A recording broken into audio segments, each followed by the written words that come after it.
Saudara, kita bahas lebih dalam perkembangan terkini situasi perang dan geopolitik di Timur Tengah bersama pengamat Timur Tengah Direktur The Axis of Resistance Institute, Bapak Mustahid Hasyem, dan di editor Kepala Des Internasional Harian Kompas, Mas Kris Mada, yang sudah tersambung melalui sambungan Zoom. Selamat dini hari Bapak-Bapak semuanya. Selamat malam, selamat pagi. Baik, untuk Selamat memulai pagi, percakapan kita akan mulai ke Pak Mustahid terlebih dahulu. Nah, Bapak, kalau kita melihat di pekan kedua ini, kita ikuti perkembangannya, jalannya konflik ketiga pihak ini, sepertinya situasi agak berbalik nih Pak, dengan Iran yang lebih memegang kendali jalannya perang. Apa yang Bapak lihat dari perkembangan ini? Ya, sekarang serangan Iran sudah ke gelombang 42 ya. Tadi dari Kompas bilang 40, tapi sebenarnya udah 42. Jadi sudah 2 pekan lebih gitu. Nah, sebenarnya kalau menurut strategi apa ya yang dilancarkan oleh Amerika, strategi perang yang sangat cepat, sebenarnya targetnya itu nggak sampai seminggu Iran itu sudah rubuh gitu. Ya. Jadi kan Amerika melakukan serangan yang sangat cepat, kemudian juga sampai pemimpin tertingginya meninggal, kemudian juga para jenderal ya, Panglima Angkatan Bersenjata meninggal, Panglima Pasdaran meninggal, Menteri Pertahanan juga meninggal. Ini sebenarnya apa yang diharapkan oleh Amerika itu adalah keruntuhan dari Republik Islam itu sendiri, dengan menciptakan perang yang dan kekacauan, termasuk juga kengerian yang terjadi di Iran. Karena Amerika telah menyerang lebih dari 60 sekolah ya. Dan yang kenalkan yang kemarin ya, yang di Minap itu 165 sampai 170-an anak sekolah SD yang meninggal dunia. Nah, tujuannya adalah selama 4 hari itu Iran rubuh gitu, dan kepercayaan masyarakat itu hilang, pesimisme masyarakat itu menyebar di mana-mana. Tapi ternyata yang terjadi adalah sebaliknya gitu. Jadi kalau menurut salah satu pakar strategi di Iran, mereka mengklaim bahwasanya minggu pertama itu kita sudah menang itu sendiri, karena kita bisa membalikkan keadaan berbanding terbalik dengan apa yang diinginkan oleh Amerika Serikat atau Donald Trump. Nah, pada minggu yang kedua ini ternyata Trump dan juga Peter Hegseth ya, Menteri Pertahanan dari Amerika Serikat tuh seakan merubah tujuan dari perang. Karena Trump juga sudah mengakui kemenangannya karena berhasil menghancurkan ribuan titik yang ada di Iran. Kemudian juga angkatan lautnya Iran sudah hancur, kemudian angkatan udaranya sudah hancur, pemimpinnya juga sudah hancur. Memang ada pemimpin yang baru, tapi Trump bilang itu tidak seperti pemimpin yang sebelumnya, seperti itu. Tapi jadi saya melihat ada perubahan tujuan objektif dari perang yang dilancarkan oleh Trump itu pada awal sebelum perang dan kemudian juga pada minggu kedua. Sepertinya tone ini nada narasi ini memang diharapkan oleh Trump untuk bagaimana Amerika ini bisa keluar dari perang ini gitu. Karena sebelumnya kan Trump ini dikritik oleh oposisi ya, terutama dari Partai Demokrat, bahwa perang yang dilancarkan oleh Trump ini perang berkepanjangan, tiada akhir dan juga tiada tujuan kan gitu.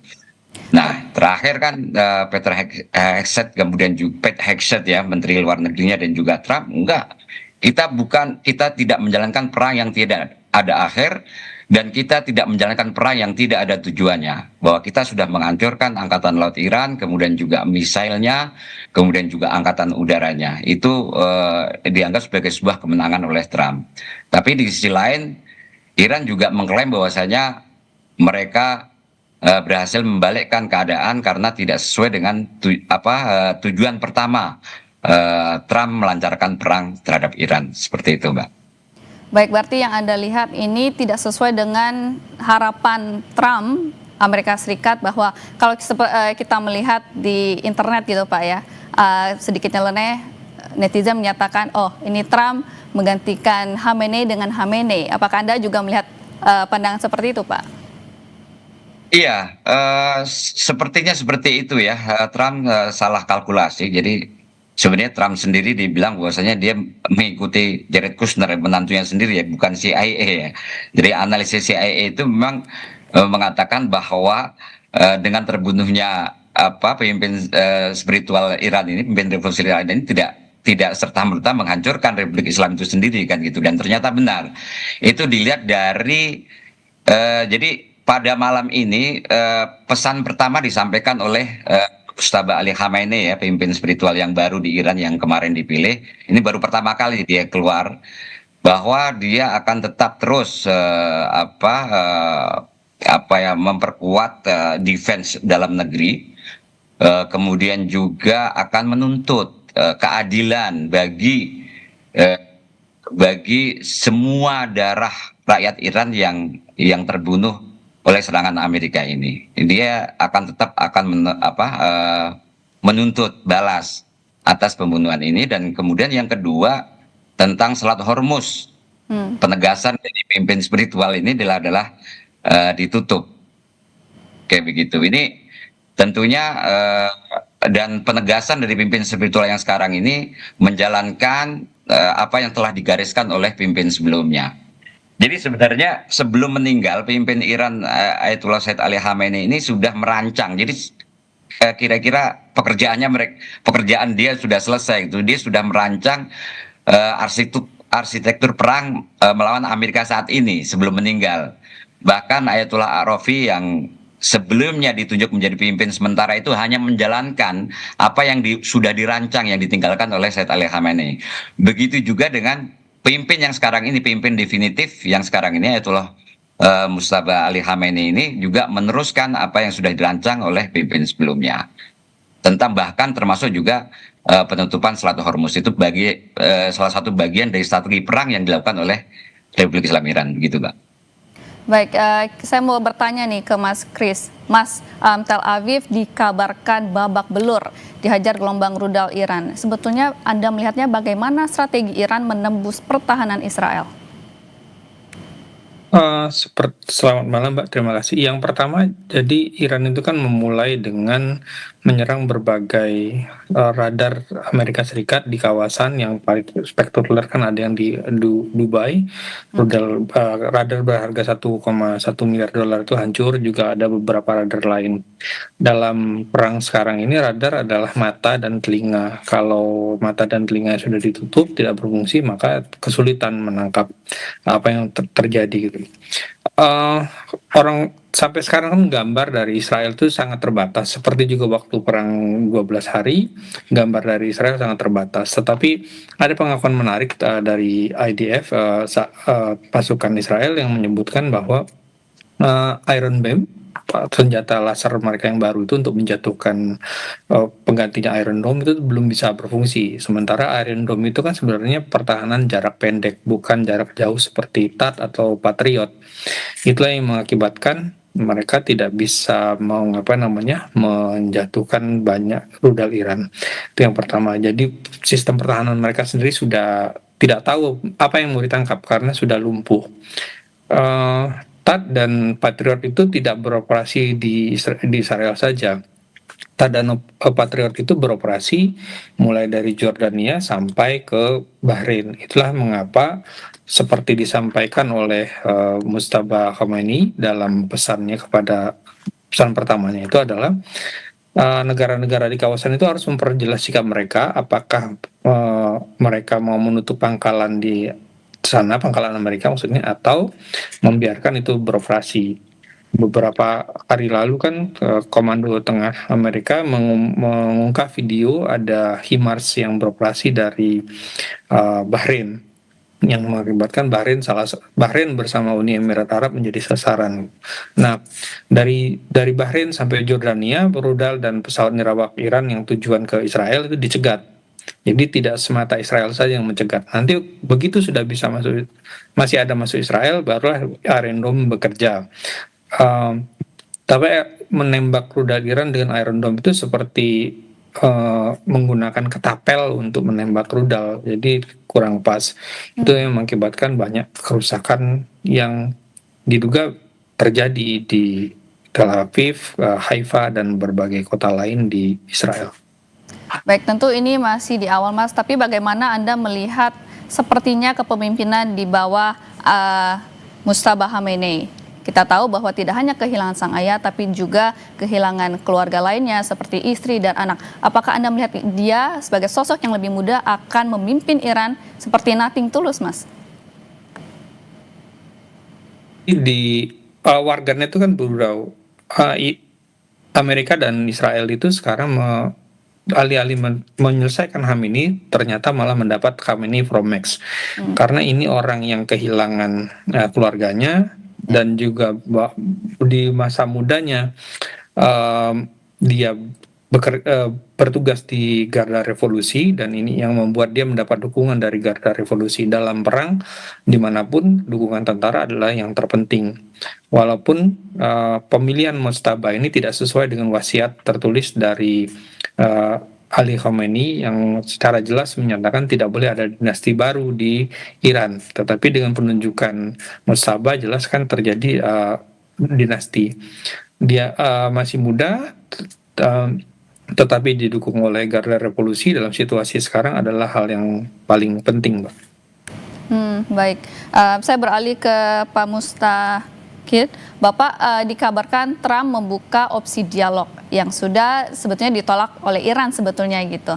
Nah, tapi malah serangannya semakin meningkat nih dari Iran. Bagaimana kira-kira Anda melihat perkembangan situasi ke depan?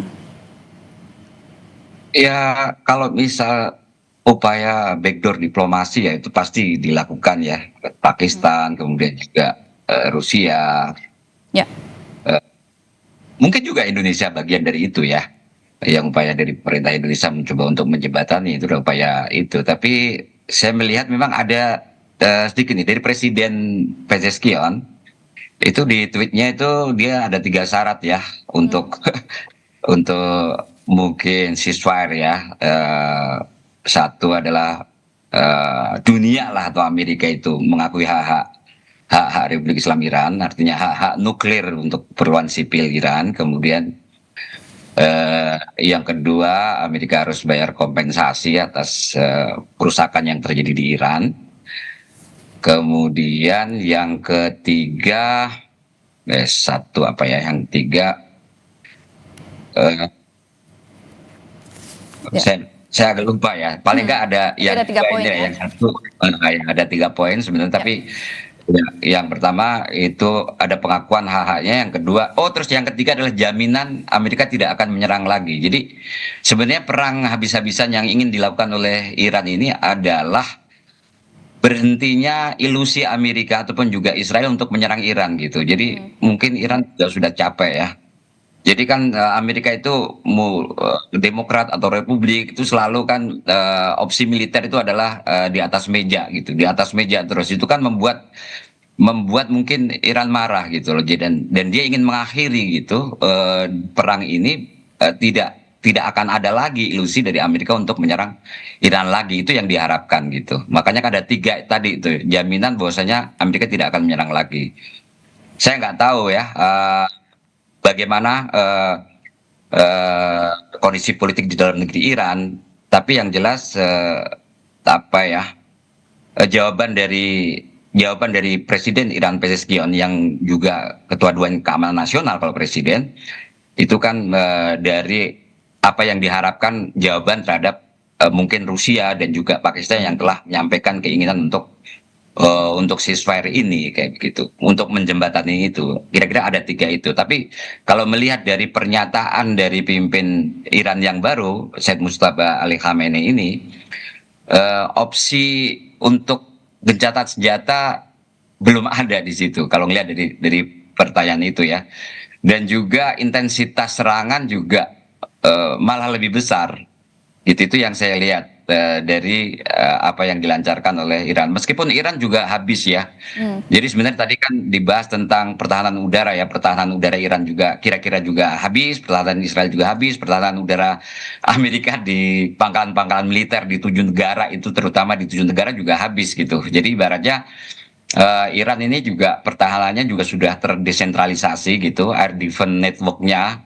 Kalau Iran kan kubah hijau. Kalau Israel itu kan kubah besi ya, Iron Dome. Iran kan juga punya integrated air defense-nya itu kan kubah hijau. Tapi saya melihat juga sudah tidak berjalan secara maksimal begitu karena banyak sekali memang kelemahan dari pertahanan udara ini dengan radar-radar yang sampai bahkan 10-20 meter ya panjangnya ini memang sangat rentan sekali peralatan-peralatan elektronik ketika terkena sedikit aja ledakan itu pertahanan udara itu tidak bisa bekerja secara maksimal dan saya lihat memang sudah terbuka ya. Iran juga terbuka, pangkalan militer Amerika juga terbuka, Israel sendiri juga terbuka gitu. Nah sekarang mungkin untuk perang ke depan ini jika memang diteruskan tentang amunisi-amunisi yang dimiliki oleh Amerika, Amerika jelas kan menggunakan Tomahawk, kemudian juga menggunakan cruise missile IGM, kemudian juga menggunakan HIMARS yang menggunakan ballistic missile untuk 300 sampai 500 km.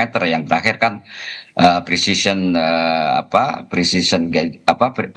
PRSM ya, yang 500 kilo itu yang digunakan untuk menyerang garis pantainya Iran. Jadi pelabuhan-pelabuhan pangkalan militer Angkatan Laut Irannya juga habis diserang dari wilayah Teluk Persia itu, dari wilayah seberang lah kan gitu, dari Bahrain, Kuwait, dan juga dari wilayah Uni Emirat Arab ya. Begitu juga hampir semua pangkalan militer Amerika di Armada 5, kemudian juga pangkalannya yang ada di Kuwait ya, beberapa pangkalan, bukan hanya 1-2 pangkalan, 3-4 pangkalan ya, di Qatar, kemudian juga di Emirat, itu hampir semuanya juga diledakkan oleh misil-misil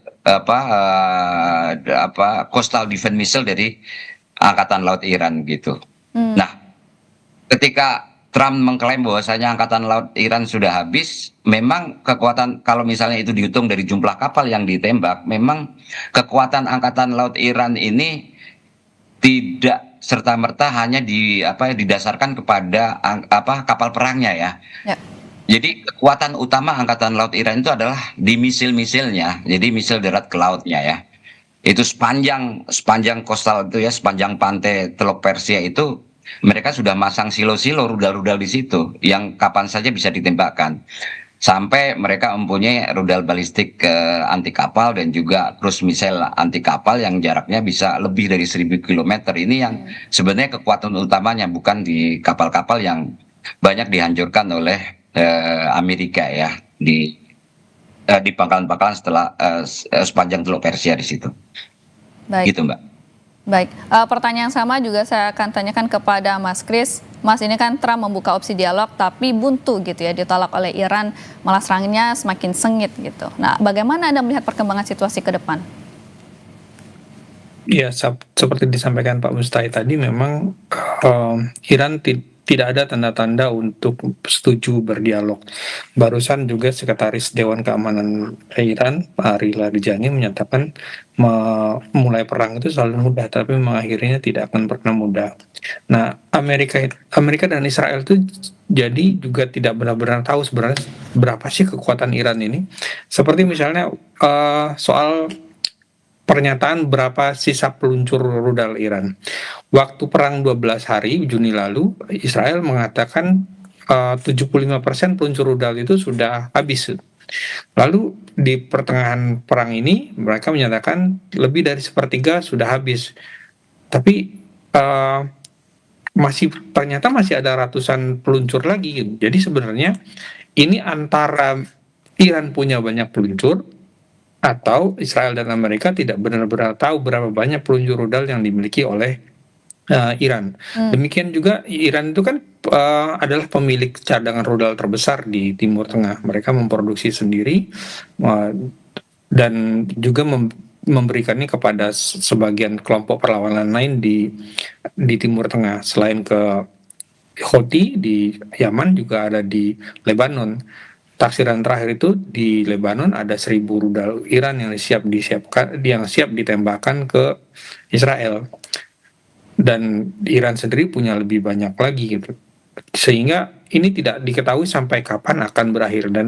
Dan di serangan-serangan terbaru Iran, mereka menggunakan, menurut Israel adalah serangan menggunakan bom curah, cluster bom, yang sudah dilarang oleh konvensi tetapi Israel bukan salah satu pihak yang setuju melarang cluster bom.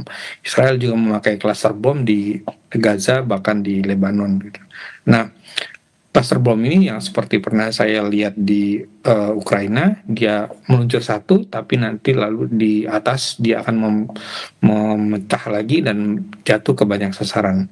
Tetapi menurut Iran, Iran tidak memakai cluster bom. Iran memakai rudal dengan uh, hulu ledak ganda. Jadi satu rudal dia mengangkut berbagai hulu ledak. Ini ya yang menyebabkan juga menyulitkan untuk dicegat. Induknya dicegat, tetapi kepalanya bisa kemana-mana dan kepalanya itu punya sasaran mandiri masing-masing. Iran diduga kuat dibantu Amerika, Cina dan Rusia membidik sasarannya. Rusia membagikan koordinat, sementara Cina menyediakan layanan satelit untuk menjadi pemandu rudal dan pemandu pesawat nirawak. Ada taksiran baru dari diaspora Iran yang bekerja di Inggris, Esfandiar Batmanhelic, dia menyebut bahwa selama ini kan drone Shahid itu ditaksir harganya sampai $50.000. Taksiran Esfandiar itu hanya $7.000, jauh lebih murah dari taksiran banyak orang. Ini sampai dia menyebut lebih mahal sepeda motor dan mobil daripada untuk membuat drone ini. Dan drone ini kapasitas produksinya bisa sampai ribuan unit per bulan dan ada banyak pusat produksinya. Sehingga sampai Menteri Pertahanan dan Panglima Komando Tengah Amerika Serikat mengakui bahwa drone Iran ini tidak bisa kita atasi. Dan Israel juga menyatakan kita kesulitan mengatasi drone ini. Inilah yang mengakibatkan teriris habis-habisan bahwa Amerika Serikat dan Israel secara di atas kertas menjadi kekuatan militer yang utama di kawasan, itu betul. Tetapi ini perang yang model baru yang seperti diterapkan juga di Ukraina. Patriot itu mahal sekali, satu rudalnya bisa sampai $5 juta. Dengan drone yang harganya 7.000 ya tidak sebanding. Sementara untuk dengan satu alat serang biasanya secara teoretis dibutuhkan paling tidak 2 pencegat. Dan kalau untuk mencegat satu alat serang $7.000 dan 2 pencegat berarti membutuhkan paling enggak antara 150.000 kalau dia menggunakan rudal Hellfire, atau sampai 10 juta kalau dia menggunakan Patriot, dan lebih mahal lagi kalau dia menggunakan THAAD. Jadi tidak seimbang, matematikanya tidak cocok. Kemarin itu baru disiarkan dalam 6 hari perang Amerika sudah menghabiskan $11 miliar untuk operasi di Iran. Dan sampai kapan ini akan sustain? Sementara kan harga minyak semakin tinggi, sebentar lagi mau pemilu. Orang itu kalau di mana-mana kalau pemilu dan harga-harga naik, ya partai berkuasa akan kalah. Dan ini juga yang mengakibatkan Republikan mulai gelisah. Maunya perang akan segera diakhiri, tetapi Iran tidak ada tanda-tanda mau mengakhiri karena mereka tidak mau. Sudah 2 kali di tengah perundingan Iran diserang oleh Amerika dan Israel. Apapun alasannya, Iran tidak mau ini diulangi lagi. Iran tidak mau gencatan senjata, maunya penghentian perang. Demikian, Mbak. Baik Mas Kris, menarik sekali yang saya tangkap tadi, berarti Iran sebagai salah satu negara yang memproduksi rudal terbesar gitu ya di Timur Tengah, ini yang membuat juga Amerika Serikat dan Israel kewalahan untuk menghentikan perang ini sendiri. Kita akan masih membahasnya usai jeda, saudara, jangan kemana-mana, tetap bersama kami di Breaking News Kompas TV. Nah, kita melanjutkan lagi percakapan yang tadi, Mas Kris. Tadi kita membahas terkait dengan juga jebakan finansial. Ini kita jika membandingkan drone murahnya Iran, yaitu drone Shahid 136, jika dibandingkan dengan punyanya Amerika seperti Tomahawk ini, sebetulnya seperti apa, Mas? Matematikanya memang tidak berpihak kepada Amerika dan Israel. Karena jelas drone lebih murah daripada rudal, dan kalaupun Iran menggunakan rudal itu juga tetap lebih murah daripada yang dipakai oleh Amerika dan Israel. Rudal termurah yang dipakai Amerika itu adalah Hellfire yang ditembakkan dari pesawat MQ Reaper yang beberapa kali dipakai untuk mencegat rudal. Tetapi tidak selalu memakai Hellfire itu. ada juga rudal yang dibuatan Korea, ya, Changgun ditembakkan oleh Changgun 2. Itu harganya sekitar 500 ribu dolar per unitnya. Nah, tetapi stoknya juga tidak banyak. Yang banyak itu adalah Patriot juga dan rudal-rudal lain gitu. Nah, mencegat benda berharga yang taksiran terbaru $7.000 dengan rudal $150.000 bahkan sampai $5 juta, jelas sebuah kekalahan secara matematis bagi Israel dan Amerika gitu. Makanya perang ini disebut kemenangan itu bukan dihitung dari seberapa banyak pasukan yang dihancurkan, tetapi ini juga persoalan daya tahan. Dan untuk bertahan dengan situasi seperti ini juga tidak berat itu. Kita harus ingat bahwa utang Amerika itu sudah hampir $39 triliun, dan dalam pemerintahan Trump itu sudah beberapa kali layanan federal harus berhenti karena tidak ada dana untuk mendanai kegiatan federal, utangnya berkurang gitu. Nah, sehingga tidak Demokrat tidak setuju dengan penggunaan dana tambahan ini. Nah, kalau ini diteruskan memang tidak berkelanjutan perang ini, tetapi kan mengakhirinya juga tidak mudah gitu. Seperti tadi disampaikan di New York Times, $11 miliar dalam 6 hari gitu. Dan ini perang masih akan bertahan lama dan tidak jelas kapan akan berakhir. Operasinya juga dan itu baru hanya perang saja, belum lagi akibat ekonominya dengan harga minyak yang akan terus naik, dengan harga pupuk yang akan naik. Negara Timur Tengah itu bukan hanya produsen minyak dan gas bumi, mereka juga produsen pupuk yang penting. Sekarang harga pupuk sudah naik dan sebentar lagi musim tanam baik di Indonesia maupun di Amerika dan di Eropa sudah mulai, karena sudah mulai musim semi. Dengan pupuk yang naik, maka nanti petani tidak bisa membeli pupuk. Kalaupun bisa, mereka tidak bisa mendapatkan harga murah. Dan stoknya juga terbatas. Rusia, pasokan pemasok pupuk terbesar lainnya juga kesulitan untuk mengekspor karena sanksi Amerika juga. Sehingga ada kemungkinan terjadi gagal panen karena kekurangan nitrogen, kekurangan fosfat yang banyak dipasok dari Timur Tengah dan dari Rusia. Ini petani di Amerika sudah mulai cemas. Jangan-jangan nanti kami tidak bisa panen tahun ini karena kalau kekurangan nitrogen, kekurangan fosfat itu tumbuhan tidak bisa berkembang dengan baik, bulirnya berkurang dan sebagainya seperti itu. Baik, kalau Pak Mus sendiri Pak, bagaimana melihatnya? Ini kan amunisi serang Iran jauh lebih murah gitu ya kalau dibandingkan dengan sistem pertahanan udara Israel yang begitu mahal. Hal ini apakah sudah dipikirkan oleh Iran sejak lama seperti strategi jebakan finansial Pak? Oh iya, Iran kan jelas ya negara yang diembargo dan banyak devisa yang ada di luar negeri banyak yang dibekukan, jelas dia tidak punya uang banyak ya. Dan memang strateginya Iran itu adalah kalau saya ngelihat dari postur anggaran dari Angkatan Senjata Republik Islam Iran, terutama yang di Garda Revolusi, itu memang penekanan dari komandannya itu adalah perencanaan semurah mungkin tapi teknologinya setinggi mungkin begitu.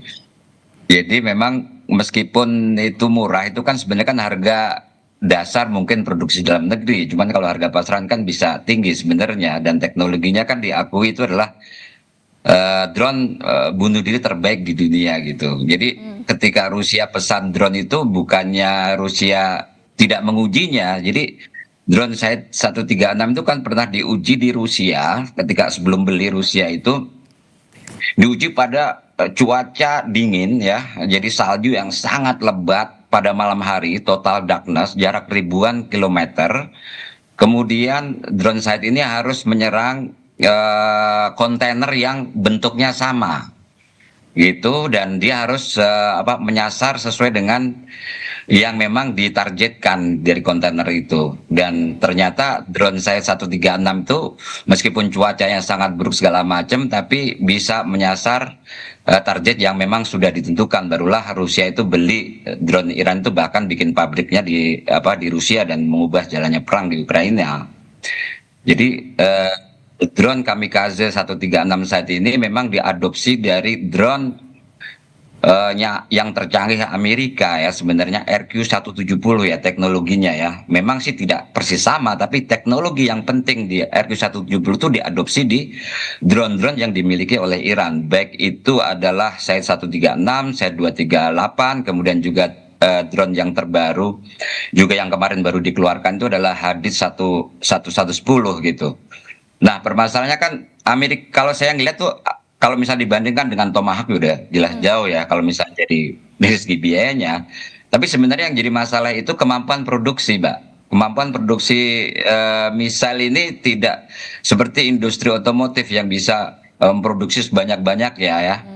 Jadi saya sendiri tidak tahu secara persis, tapi yang jelas karena memang teknologinya itu adalah sangat sensitif dan juga butuh banyak pengujian, sehingga bahkan air defense termasuk juga yang dimiliki oleh Israel ya, Arrow ya 123, kemudian juga David Sling yang itu digunakan untuk anti ballistic missile, itu pun juga produksinya juga tidak tidak mudah, termasuk juga THAAD, kemudian juga Patriotnya Amerika. Jadi produk air defense-nya ini misalnya tidak semudah kita manufacturing produk-produk industri lainnya. Jadi memang ada keterbatasan. Makanya kan kemarin ini banyak sekali pesanan yang dihentikan oleh Amerika dari Tomahawk, kemudian juga cruise missile yang lain ke negara-negara yang memang membutuhkan, yang sudah pesan itu memang difokuskan dipakai sama Amerika sendiri untuk perang saat ini gitu. Nah sekarang kan kita juga nggak tahu sampai sejauh mana persediaan yang dimiliki oleh Amerika. Tapi yang jelas saya ngelihat persediaan yang ada di Iran ini sepertinya itu sangat besar ya, karena terakhir-terakhir Iran itu mengeluarkan rudal-rudal yang belum dikeluarkan sebelumnya. Misalnya sebelumnya itu kan banyak rudal yang hulu ledaknya itu kan di bawah 1 ton ya, 500, 600 kan gitu. Sekarang ini kan tidak ada rudal yang dipakai sekarang ini yang jarak jauh ya. Yang ke Israel ini tidak ada yang kurang dari 1 ton. Khurram-Shahar 4, kemudian juga Khaibar Sekan, kemudian juga Fatah, kemudian juga Emad. Nah, kalau misalnya di display sebelumnya dalam pameran persenjataan Iran itu seringnya itu ditulis cuma 500, 450 ledatnya ya, 450 kilo, 500, 600 kilo. Tapi ternyata rudal Fatah ini Iran memiliki yang hulu ledaknya sampai 1 ton. Itu kan sangat mengerikan karena kan 15 Mach ya. Karena kan selain hulu ledaknya besar, energi kinetik dari kecepatan 14 Mach itu kan membuat dentuman yang sangat luar biasa besar itu. Ya. Jadi kalau misalnya kemarin Tomahawk aja itu misalnya sampai jarak 500 meter ataupun juga 1 kilo aja getarannya tuh bisa terasa, apalagi rudalnya Iran ini balistik misil Fatah ini yang sampai 1 ton dan kecepatannya 15 Mach. Nah ada juga rudal yang Khurram-Shahar 4 ini yang ledaknya sampai 80, itu jenis MIRV, jadi Multiple Independently Targeted Re-entry Vehicle ya. Jadi 80 hulu ledak ini bisa disetting untuk 80 objek yang berbeda. Untuk Khurram-Shahar 4 ini juga menurut saya salah satu jenis rudal MIRV yang mungkin terbaik di dunia ya, karena yang ada sekarang ini kan MIRV itu akan digunakan oleh Amerika, Cina dan juga Rusia itu kan untuk intercontinental ballistic missile yang umumnya itu hulu ledaknya 2 ataupun juga 4 ya Mbak ya, tapi itu nuklir semua gitu. Tapi ini kan Iran itu dipakai untuk senjata konvensional, ini juga menurut saya pencapaian teknologi yang mungkin juga mengagetkan Amerika itu sendiri, termasuk juga rudal hypersonic ini sebenarnya sih yang sangat dikhawatirkan oleh analisis dari National Security Agency Amerika sendiri itu yang sangat wanti-wanti lah terhadap kekuatan rudal Iran ini gitu, dan berharap Trump ini ibaratnya kalau menyerang jangan sekarang dulu gitu. Tapi kan kita ngelihat kan Netanyahu itu kan ingin cepat sekali menyelesaikan urusan Iran ini sekarang ini gitu.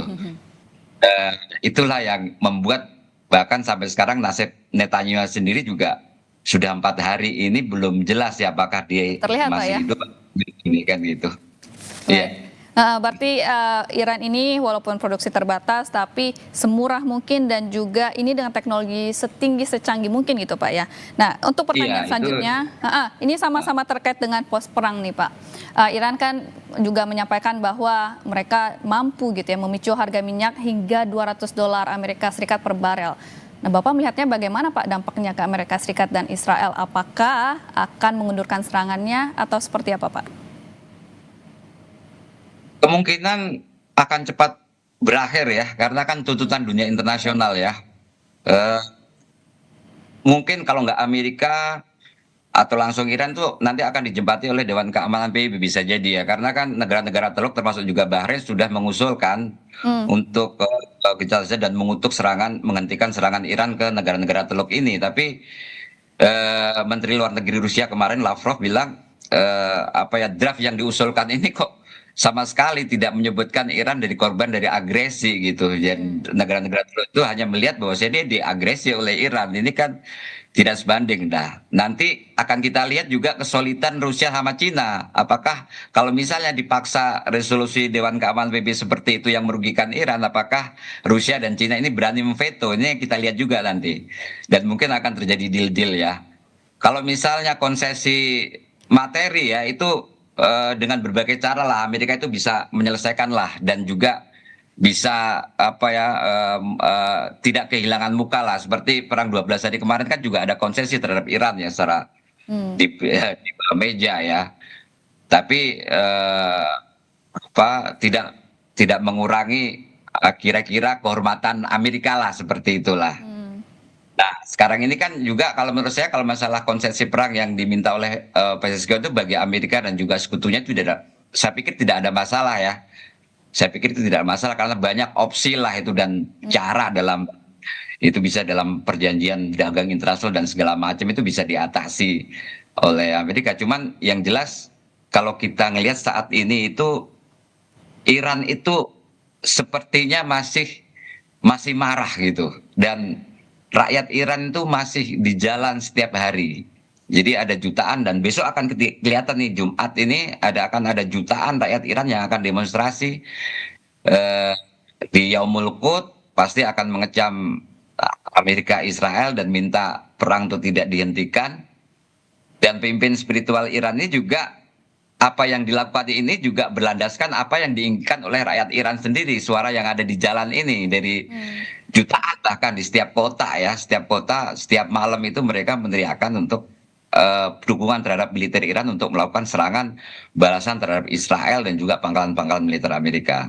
Jadi ya kita lihat saja lah, Mbak, apa bagaimana kedepannya ini. Tapi yang jelas upaya-upaya itu kalau saya lihat tidak bisa Amerika dan juga tidak bisa Iran, tapi lewat Dewan Keamanan PBB, resolusi Dewan Keamanan PBB yang Iran tuh dipaksa. Kayak seperti perang Iran Irak itu kan sebenarnya kan Iran tidak mau tuh damai, tapi kan dipaksa oleh putusan Dewan Keamanan PBB. Bahkan waktu itu Imam Khomeini itu mengatakan seperti apa minum racun itu menerima resolusi Dewan Keamanan PBB ini karena tidak apa ya Iran tidak kira-kira Iran tidak mendapatkan apa-apa kayak begitu. Kira-kira seperti itu. Baik, kalau untuk Mas Kris, ini pertanyaan lebih spesifik ke situasi di Selat Hormuz, Mas. Iran meledakkan hampir semua persediaan minyaknya. Strategi ini untuk meredam potensi serangan Amerika Serikat dan Israel, atau Anda melihatnya lebih ke bagian dari ancaman harga minyak dunia? Yang pertama itu yang meledakkan cadangan minyak Iran itu adalah Israel kemarin di Oke. Tehran itu yang di depo Sahran. Hmm. Yang kedua, Iran itu masih mengirimkan minyak berdasarkan data pelacakan tanker.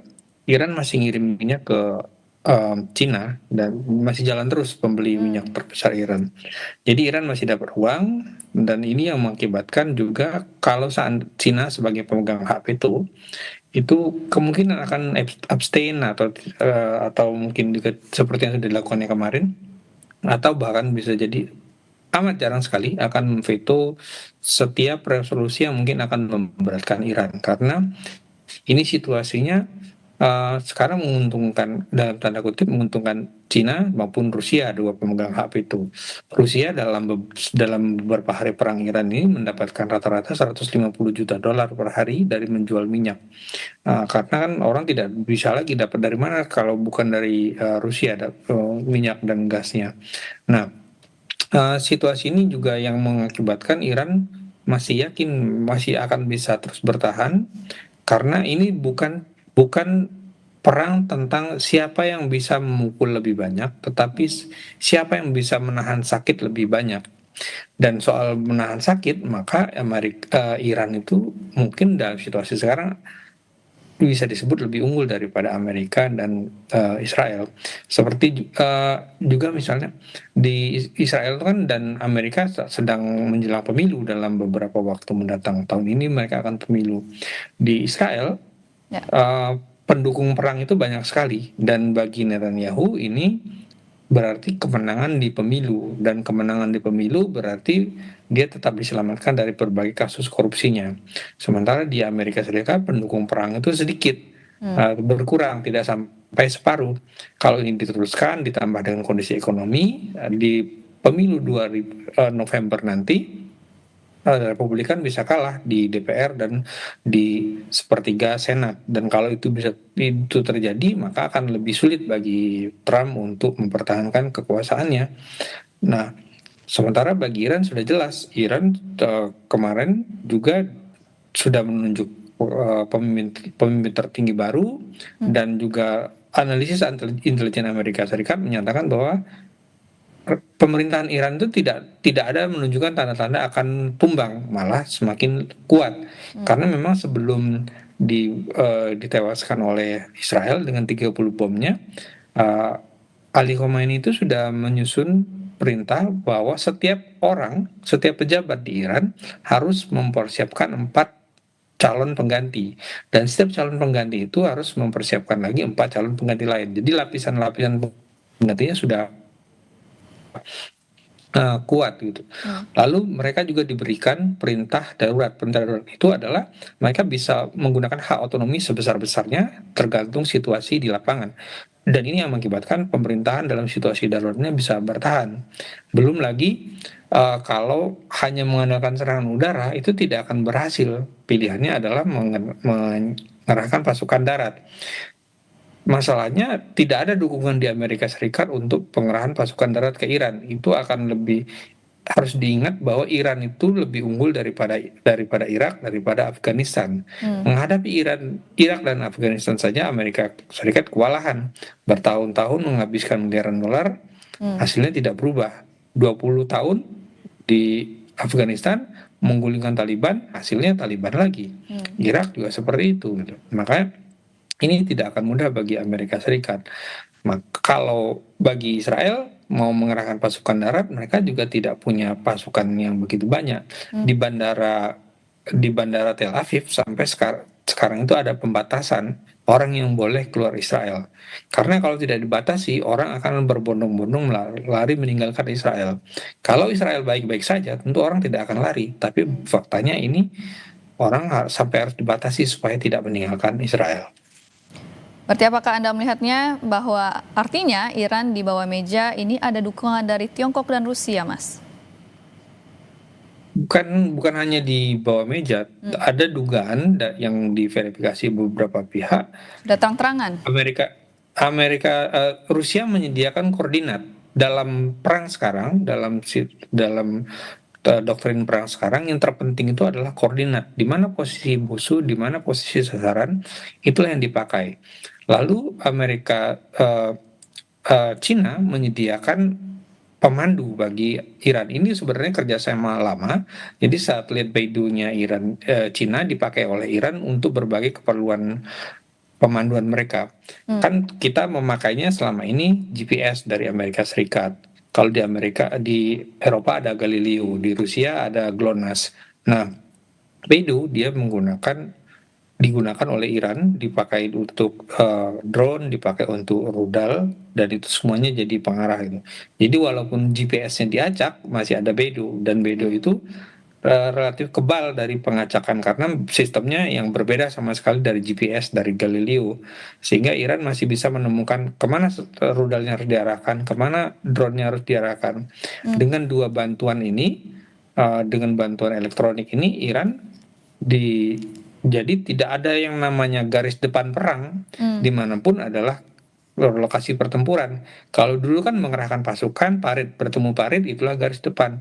Sekarang dimanapun ada koordinat dan itu bisa ditemukan dengan satelit, maka itulah lokasi pertempuran yang sekarang terjadi seperti di Iran dan juga beberapa tahun terakhir terjadi di Ukraina.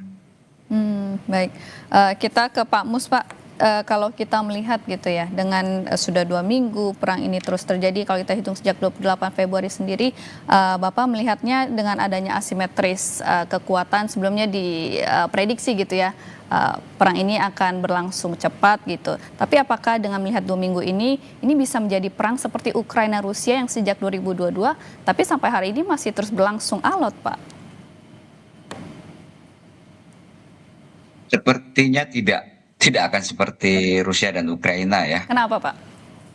Eh Ya sebenarnya kan kalau Ukraina dan Rusia itu kan garis batasnya itu kan daratan dan itu ada musuh yang dekat dengan di situ gitu ya. Oke.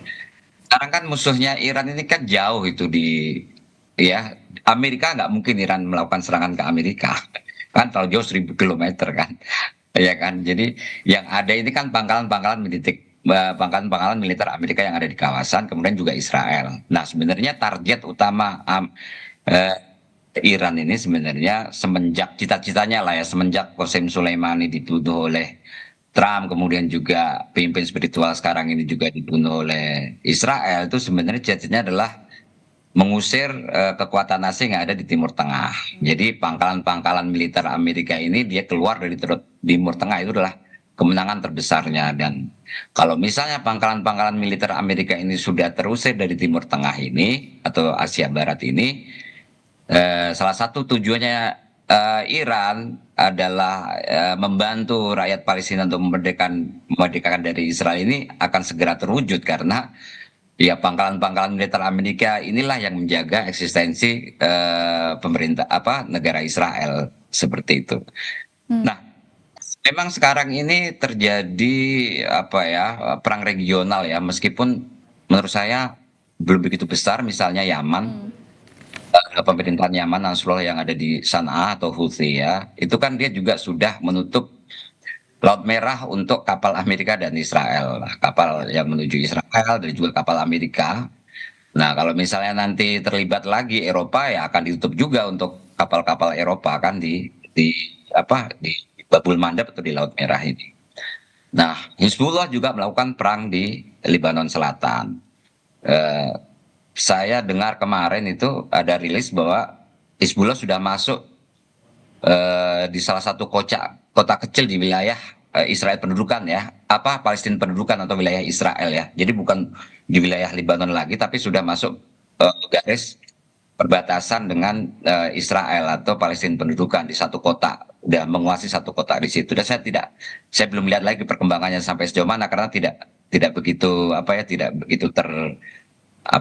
terekspos gitu. Terus mungkin yang kedua ini kita tunggu juga bagaimana perlawanan Palestina, apakah dia akan mengambil mestinya dia pengennya itu mengambil keuntungan dari perang yang sekarang ini gitu. Tapi apakah saat ini mungkin atau tidak, saya tidak tahu, akan kita lihat perkembangan ke depan itu seperti apa. Nah, kalau misalnya yang dimaksud dengan perang yang sangat panjang itu seperti Ukraina itu adalah Hezbollah di Lebanon Selatan, kemudian juga perlawanan Palestina yang ada di Gaza dan juga yang ada di tepi barat, itu bisa jadi akan lebih lama. Tapi kalau misalnya perang Iran yang meluncurkan rudal ke Israel secara langsung, saya pikir nggak akan seperti Ukraina dan juga Ukraina dan Rusia gitu. Lah kalau misalnya setiap hari seperti itu, Mbak, nggak sampai sebulan juga seluruh Israel itu bisa hancur dengan rudal-rudalnya Iran gitu, nggak sampai setahun lah kan gitu. Sebulan juga akan sangat parah gitu karena kan daya rusaknya yang sangat besar dari rudal-rudal yang diluncurkan dari Iran ini gitu. Tapi saya sih berharap sih akan apa ya, eh, akan segera berakhir lah Ya. gitu. Jadi kan akan mendapatkan hak-haknya, tetapi juga mungkin Amerika juga tidak akan kehilangan muka yang besar gitu. Kira-kira seperti itu, dan itu pasti Hmm. udah bisa saya prediksi kan, Dewan Keamanan PBB yang akan berperan nanti. Gitu. Jadi tidak langsung negosiasi antara Iran dan Amerika lagi, tapi dijembatani oleh Dewan Keamanan PBB. Kalau Dewan Keamanan PBB, Iran masih bisa karena kan selama ini komunikasinya dengan Dewan Keamanan PBB, Mbak, Iran itu gitu. Sebelum perang maupun juga sudah perang, apa di saat perang ini gitu. Berarti Anda membacanya ini tidak akan sepanjang seperti Rusia Ukraina, namun apakah juga dunia internasional ini yang juga harusnya menekan ketiga negara ini, Pak? Karena kan perang ini sejauh 2 minggu ini sangat costly gitu, Pak ya? Ya. Oh ya, jelas ya. Ini kan udah kelihatan lah ya, di Thailand, kemudian juga di Filipina, sampai Filipina aja baru berapa hari udah libur ya, tambah 1 hari liburnya. Ini kan menandakan bahwa efek dan eskalasi apa ya, efek domino dari ekonomi ini kan sangat besar juga. Saya pikir juga termasuk di Indonesia.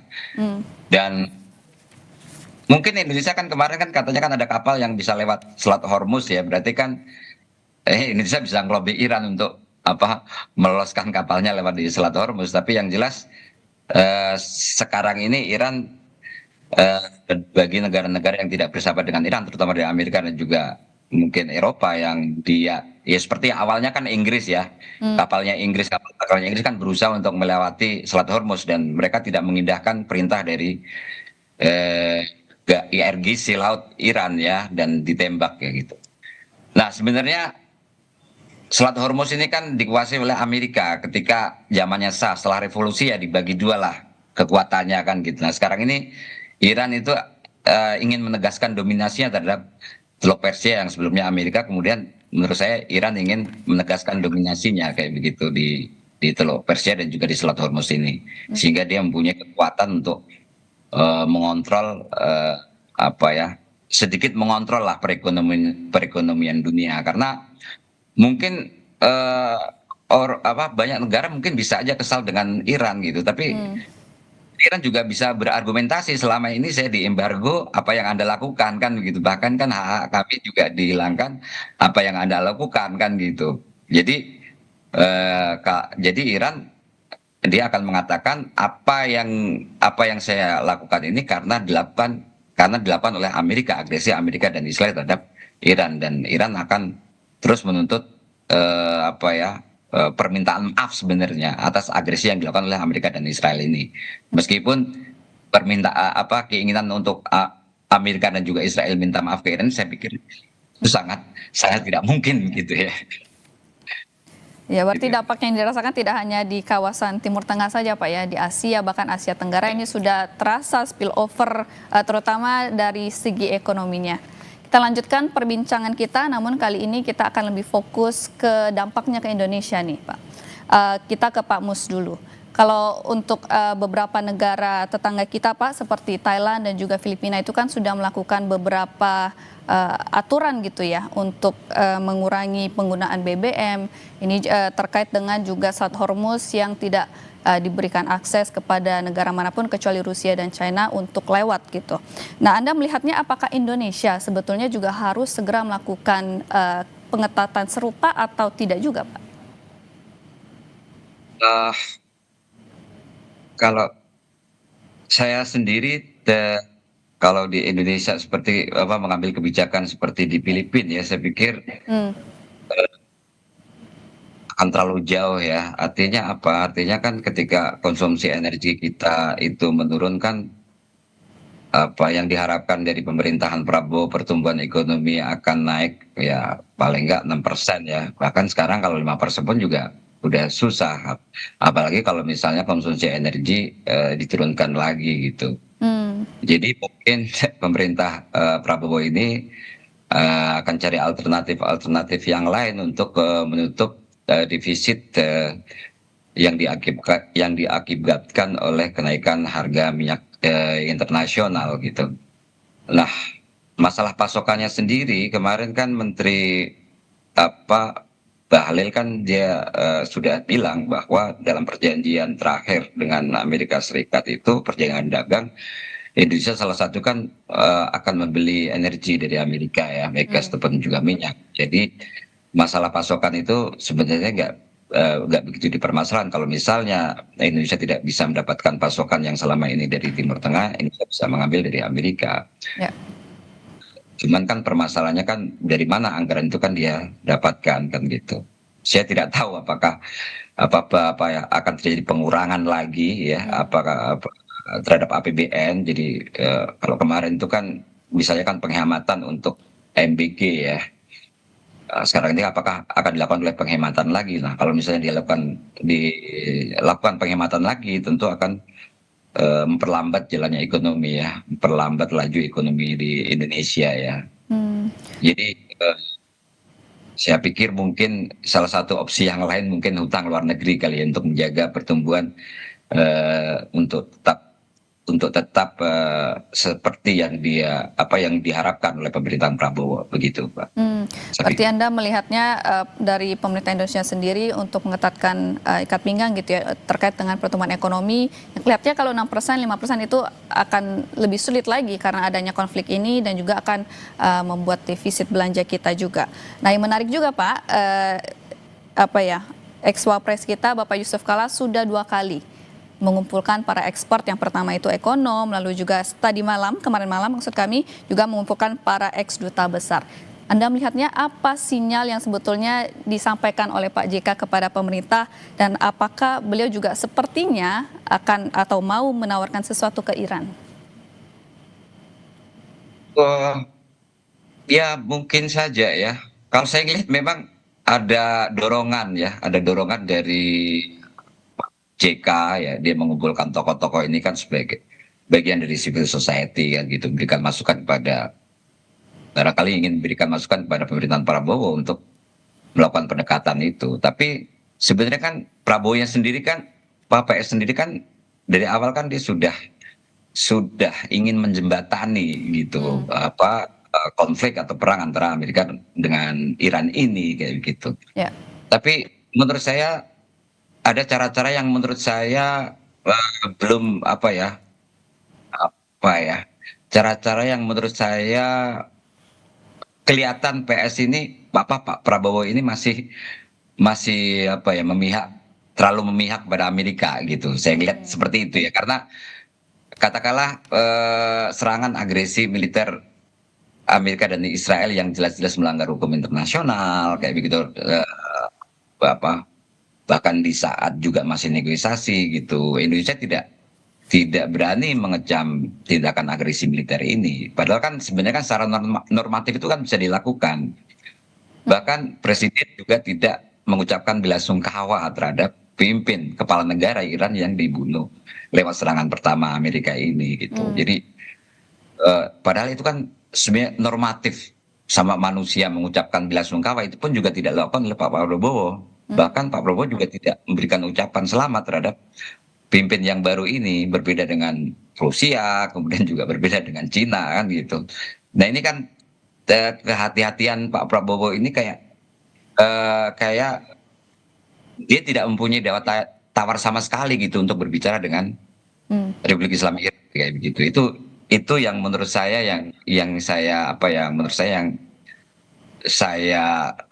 sayangkan kayak gitu. Padahal kan mestinya kan Pak Prabowo ini kan bukan sebagai person tapi sebagai Presiden Republik Indonesia, mewakili 200 juta penduduk, kemudian juga pendiri GNB, tokoh dari pemimpin Asia Afrika begitu. Dan legasi ini kayak hilang sama sekali gitu loh. Saya pikir kan kalau Pak Karno dulu kan masih bisa gitu ya dengan dibicara dengan Amerika, kemudian juga Rusia, dia masih mencoba menjaga meskipun terakhir sampai keluar PBB juga Pak Presiden Soekarno gitu. Nah, tapi yang jelas kan Indonesia itu kan punya legacy itu sebagai pemimpin Asia Afrika kan gitu. Bahkan menurut saya pemimpin Asia Afrika waktu itu gitu. Nah, kelihatan Pak Prabowo ini tidak memperhatikan kepentingan itu gitu. Baik. Pertanyaan yang sama nih. Baik, kami tangkap poinnya Pak Mus. Pertanyaan yang sama juga akan saya tanyakan kepada Mas Kris. Ini kan Pak JK mengumpulkan para expert gitu ya, dan setelahnya membuat konferensi pers. Sebetulnya apa yang Anda tangkap dari sinyal yang disampaikan Pak JK? Pak JK juga beberapa orang lain itu kan sebenarnya ingin pemerintah segera bertindak karena komunikasi pemerintah soal perkembangan ini kan mungkin agak kurang ya. Mungkin karena pemerintah juga berhati-hati sekali Ya. pertimbangannya. Karena ini situasinya itu jadi bagi Indonesia itu sangat berat sekali. Kalau perang ini dalam 2 bulan ke depan tidak selesai, berarti ada hal yang sangat serius dampaknya, lebih serius dari dampak ekonomi. Hmm. 200.000 orang Indonesia tidak bisa berangkat haji tahun ini. Karena haji mungkin akan dibatalkan kalau perang tidak selesai. Ini pemerintah kan sudah mempersiapkan skenario tidak berangkat haji atau berangkat haji dengan rute yang lebih jauh dan itu berarti lebih mahal. Itu soal haji. Lalu soal ekonomi, setiap kenaikan harga minyak $1 per barel itu Indonesia defisitnya bertambah 6,8 triliun. Di APBN kita itu defisit harga minyak itu dipatok ke harganya $70 per barel. Sekarang saat kita berbicara ini harganya sudah $96 per barel. Artinya sudah ada selisih $26. Berarti sudah 120 triliun ini tambahan defisitnya ini kalau ini terus berlangsung itu. Itu bagi dampak ekonominya. Nah, hal lain adalah kita itu kan juga pengimpor serius LNG dan minyak dari Timur Tengah. Separuh dari kebutuhan LPG nasional itu dipasok dari Timur Tengah. Dan pemakai LPG ini adalah orang-orang yang berdagang, yang menyiapkan sahur, yang menyiapkan buka, yang kalau tidak ada terhenti kiriman LPG-nya, maka orang-orang ini akan memasak dari mana? Kan tidak mungkin pakai minyak tanah lagi yang sudah langka itu. Dan juga kita itu kan kebutuhan kita setiap hari itu 1,7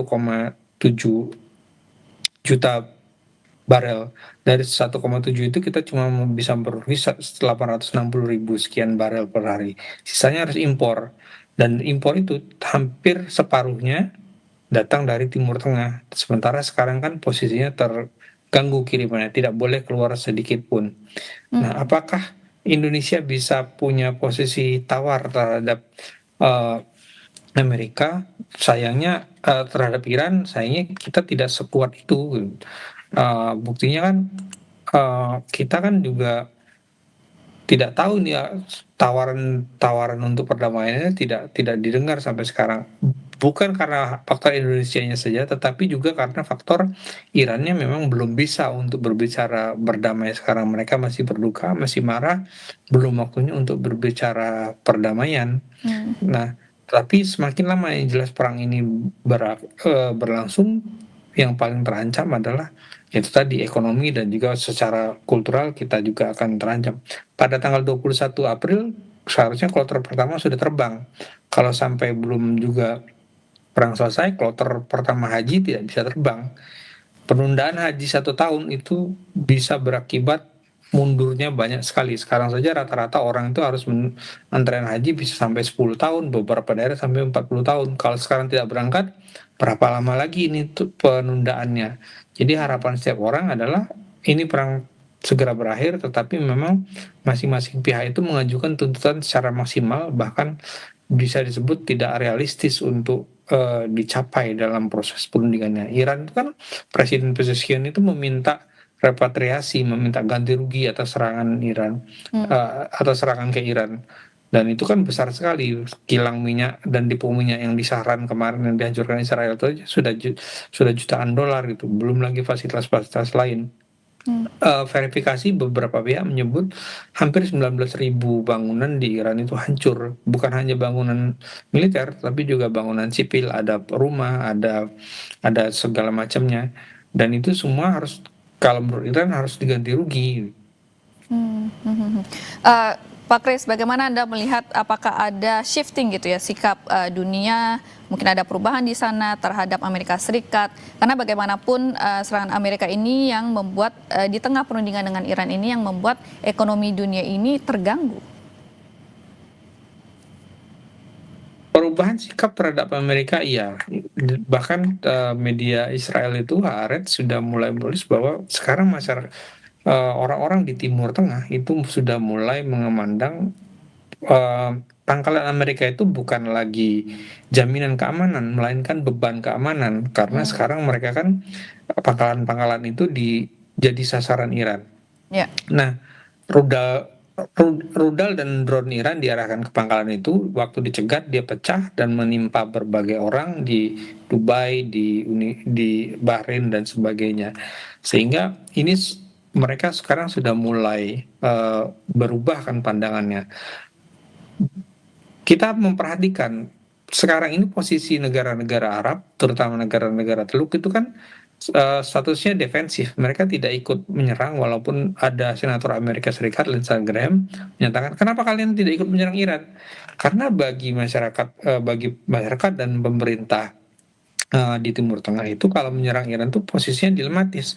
Kalau mereka menyerang Iran, maka pemerintahnya itu akan dipandang oleh masyarakatnya sebagai pendukung Amerika dan Israel. Di Arab Saudi setidaknya anggapan mendukung Israel itu adalah hal yang sangat buruk sekali. Beberapa waktu lalu sebelum serangan Israel ke Iran itu sampai ada akademisi Saudi yang menyebut bahwa Uni Emirat Arab itu sebagai kuda Troyanya dan kaki tangannya Israel di Timur Tengah. Dan Uni Emirat Arab sampai marah sekali dengan tuduhan itu, karena itu tuh padahal Uni Emirat Arab itu salah satu yang paling serius menormalisasi dengan Israel. Yang terbaru kemarin Perdana Menteri Menteri Luar Negeri Oman, Badar Abdul Saidi kan mengumpulkan sejumlah jurnalis di Oman. Badar ini yang kemarin memfasilitasi pertemuan antara Iran dan Amerika. Kepada para jurnalis itu, Badar menyatakan dengan situasi sekarang bahwa tidak mungkin kami untuk menunjukkan keberpihakan nyata kepada Amerika, dan hampir mustahil sama sekali untuk menormalisasi hubungan dengan Israel. Padahal sebelumnya Oman itu mulai mempertimbangkan normalisasi itu. Dengan situasi sekarang kan situasinya jadi berbalik. Padahal mereka diserang, mereka jadi sasaran. Menurut logika orang Amerika harusnya mereka membalas, tapi enggak, mereka menahan diri. Menarik sekali, berarti memang 2 minggu dari eskalasi ini merubah pandangan dunia terhadap Amerika Serikat dari yang pertamanya jaminan keamanan menjadi beban keamanan gitu Pak ya? Ya, demikian Mbak. Baik, terima kasih atas waktunya telah bergabung bersama kami Breaking News Kompas TV, pengamat Timur Tengah dan juga Direktur The Axis of Resistance Institute, Bapak Mustahil Hashim, dan juga Editor Kepala Desk Internasional Harian Kompas, Mas Kris Mada. Terima kasih.